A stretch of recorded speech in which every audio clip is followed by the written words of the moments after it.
अस्सलाम वालेकुम वरहमतुल्लाहि वबरकातुह। उम्मीद करते हैं मिजाज आली बखैर होंगे।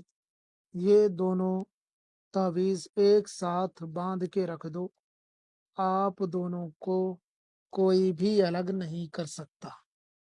अगर आपको लगता है कि आप दोनों में जुदाई पड़ जाएगी या जुदाई डाल दी जाएगी या कोई कुछ करा धरा के आप दोनों को अलग कर देगा, तो आप ये दोनों तावीज़ कर लो।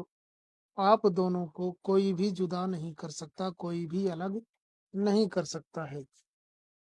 या बाज़ औक़ात आपको डर है कि आपका महबूब आपको छोड़कर चला जाएगा, तो भी आप ये तावीज़ कर सकते हो, आपका महबूब पूरी ज़िंदगी आपको छोड़कर नहीं जाएगा। यानी अगर जुदाई का खौफ हो, जुदाई का खतरा हो, अलग होने का डर हो, तो फिर आप ये तावीज़ कर सकते हो, आप दोनों में जुदाई वाक़ई नहीं होगी। तो आइए जानते हैं कि ये दोनों तावीज़ जो आपको दिख रहा है, ये किस तरीके से अंजाम देना है, किस तरीके से करना है।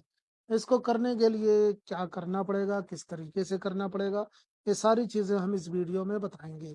इसको करने के लिए आपको एक सादे कागज़ की ज़रूरत पड़ेगी, जो बिल्कुल सादा हो, जिसमें कुछ भी लिखा हुआ नहीं होना चाहिए, बिल्कुल प्लेन पेपर होना चाहिए और उस सादे कागज़ पर आपको ये तावीज़ बना के रख देना है। मैं आपको बताता हूँ, दोनों तावीज़ 2 अलग-अलग पेपरों पे बनाना है। 2 पेपर का टुकड़ा ले लें जितने में कि ये तावीज़ बन जाए और उसके बाद में ब्लैक कलर का पेन ले लें और कहीं पे भी यको तन्हा बैठकर अकेले में गोशे तन्हाई में, यानी कि किसी कोने में जो तन्हाई का गोशा हो, तन्हाई का कोना हो, जहाँ पे कोई और मौजूद ना हो या कोई घर हो, रूम हो, ऐसी जगह आप बना सकते हैं या बाहर भी बना सकते हैं, कहीं पे भी। आप ये दोनों ताबीज़ बना लें। सबसे पहले आपको ये वाला ताबीज़ बनाना पड़ेगा। एक सादा कागज़ लेकर के, छोटा-सा टुकड़ा लेकर के आपको इस तरीके से एक दायरा बना देना है। उसके बाद लिखना है 2, 3, 6, 9, 2, 5, 6। इस तरीके से बहुत आसानी से बन जाएगा। ये चंद आदाद हैं मगर ये हैं बहुत पावरफुल, तो इनको आप हल्के में ना लें, इनको सुबक न समझें, ये बहुत ज़्यादा वज़नी है। और उसके बाद में ये दूसरा तावीज़ इस तरीके से दायरा बनाना है, एक दूसरे पर्चे पे बनाना है, उसी पर्चे पे नहीं बनाना है। उसके बाद लिखना है मीम, फे, मीम। इस तरीके से आपको लिख देना है। अब दोनों टुकड़ों को बराबर-बराबर काट लेना है। थोड़ा बहुत ऊपर-नीचे हो जाए कोई मुश्किल नहीं है। इस तरीके से काट लेना है और उसके बाद में दोनों तावीज़ को एक दूसरे में चिपका देना है, यानी ऐसे ही मिला देना है। कैसे मिलाना है? आपको ये पूरा हिस्सा जो दिख रहा है, इस हिस्से को इस ताबीज़ के इस हिस्से पे जो लिखा हुआ है रख देना है, ऐसे घुमा के, किधर से भी घुमा के रख दें। ये दोनों अंदर की तरफ रहें और जो पीछे के हिस्से होंगे दोनों के, वो सादे होने चाहिए। यानी ये जो लिखा हुआ दोनों हिस्सा ये आपस में मिल जाना चाहिए। ऐसे ताबीज़ को मिलाना है, उसके बाद फ़ोल्ड करना है, मोड़ देना है किसी भी तरीके से।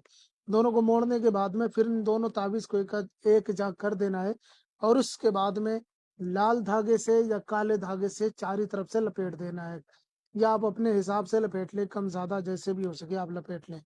छोटा-सा ताबीज़ बना के दोनों को मिला के छोटा-सा ताबीज़ बनाएँ, फिर चारों तरफ से धागे से लपेट दें और उसके बाद में इसको कहीं वज़नी चीज़ के नीचे दबा दें ले जाकर। कोई पत्थर हो, कोई लकड़ी का, कोई लोहे का सामान हो और कुछ भी हो, अंदर-बाहर घर में कहीं पे भी दबा सकते हैं। कम से कम वज़न 2 किलो से ज़्यादा का होना चाहिए।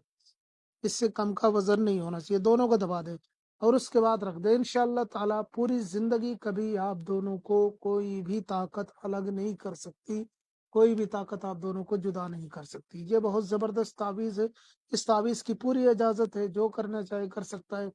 इसके अलावा अगर आपका कोई मसला है तो आप ये मेरे व्हाट्सएप नंबर पर मुझसे राब्ता कर सकते हैं, मुझे बता सकते हैं, मैं आपकी पूरी रहनुमाई करूँगा। और अगर आप नए हैं तो चैनल को लाज़मी सब्सक्राइब कर लें, वीडियो को शेयर करना ना भूलें, लाइक करना ना भूलें। हो सकता है किसी की ज़िंदगी का सवाल हो, कोई बच जाए, किसी की ज़िंदगी खराब होने से बच जाए। उम्मीद करते हैं आपको हमारी वीडियोज़ अच्छी लगती होंगी। अगर अच्छी लगती हैं तो हमारे चैनल को सब्सक्राइब करना, लाइक करना ना भूलें। अस्सलामु अलैकुम व रहमतुल्लाह।